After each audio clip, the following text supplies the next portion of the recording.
होली के दिन वृंदावन में हुआ बड़ा चमत्कार। जब वृंदावन के यमुना नदी में डूबती हुई बच्ची को बचाने चले आए स्वयं भगवान श्री कृष्ण। उस दिन यमुना नदी के किनारे एक ऐसा चमत्कार हुआ कि वृंदावन के लोग उस चमत्कार को देखकर हैरान रह गए, क्योंकि वृंदावन के इतिहास में ऐसा चमत्कार आज तक देखने को नहीं मिला था। इस अद्भुत चमत्कार को देखकर आपके भी पैरों तले जमीन खिसक जाएगी। तो इस वीडियो को बिल्कुल अंत तक देखिएगा। वीडियो शुरू करने से पहले एक बार कमेंट बॉक्स में जय श्री बांके बिहारी लाल राधे कृष्ण जरूर लिखिएगा। साथ ही इस चैनल को सब्सक्राइब कर लीजिए और बेल आइकन क्लिक कर लीजिए। दोस्तों, अगर मन में सच्ची श्रद्धा हो तो वृंदावन में विराजमान बांके बिहारी जी हर किसी की सहायता करने आते हैं। एक ऐसा ही एक चमत्कार हुआ मथुरा के रहने वाले कन्हैया जी के साथ। कन्हैया जी बांके बिहारी जी के बहुत बड़े भक्त थे। वह हर रोज सुबह उठते ही नहा धोकर तैयार होकर सबसे पहले भगवान श्री कृष्ण के मंदिर जाते, उसके बाद ही अन्न का दाना ग्रहण करते। कन्हैया जी के माता पिता भी भगवान श्री कृष्ण के बहुत बड़े भक्त थे, इसीलिए उन्होंने अपने बेटे का नाम कन्हैया रखा था। दोस्तों, कन्हैया जी का परिवार मथुरा में रहता है, जिसमें उनके माता पिता, उनकी पत्नी और एक 5 साल की बेटी भी रहती है।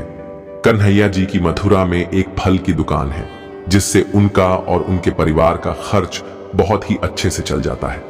कन्हैया जी हर त्योहार में अपनी पत्नी के साथ यमुना स्नान करने वृंदावन जरूर जाते थे।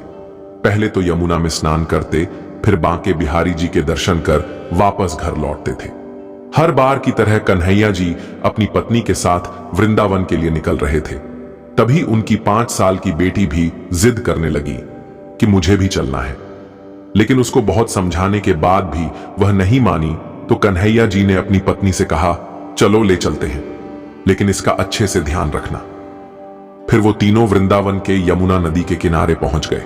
कन्हैया हर बार निधिवन के बगल आरती घाट पर स्नान करता था, जहां पर यमुना जी की आरती हुआ करती है। चारों तरफ होली की धूम मची हुई थी, इसीलिए यमुना घाट पर भी भीड़ काफी ज्यादा थी।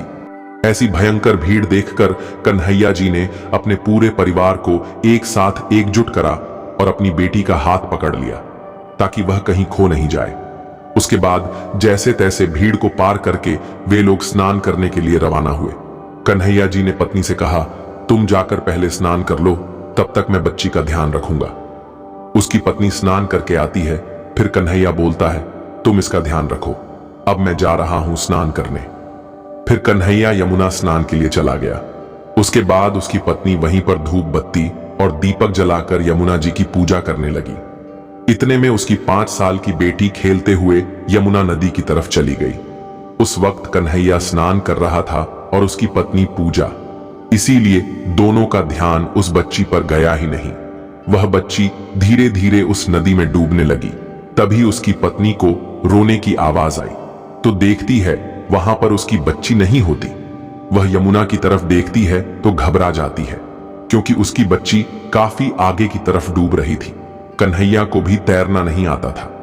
तभी कन्हैया और उसकी पत्नी भगवान श्री कृष्ण का नाम लेकर मदद के लिए चिल्लाने लगते हैं। फिर वहां पर एक ऐसा चमत्कार हुआ जिसे देखकर सभी के होश उड़ गए। पलक झपकते ही वहां पर एक 16 साल का लड़का भागते हुए आता है और नदी में कूद जाता है। देखते ही देखते वह लड़का बच्ची को यमुना से बाहर ले आता है। उसकी मां बच्ची को गले से लगाकर रोने लगती है। कन्हैया की नजर उस 16 साल के लड़के पर जाती है। तभी वह लड़का यमुना नदी के अंदर डुबकी लगाता है। कन्हैया काफी देर तक खड़े होकर उस लड़के का इंतजार करता है, लेकिन वह लड़का यमुना से बाहर आता ही नहीं। अब कन्हैया समझ चुका था कि वह लड़का कोई साधारण लड़का नहीं था। वह स्वयं साक्षात बांके बिहारी जी थे, जो मेरी बेटी को बचाने के लिए आए हुए थे। उसके बाद वे लोग खुशी मन से बांके बिहारी जी के मंदिर जाते हैं और बांके बिहारी जी का धन्यवाद करते हैं। धीरे धीरे यह चमत्कारिक घटना पूरे वृंदावन में फैल जाती है। दोस्तों, आप इस घटना के बारे में क्या कहेंगे, हमें कमेंट बॉक्स में जरूर बताइएगा। अगर आपको यह वीडियो पसंद आया तो वीडियो को लाइक करें, कमेंट करें और इस वीडियो को ज्यादा से ज्यादा शेयर करें। जय श्री राधे कृष्ण।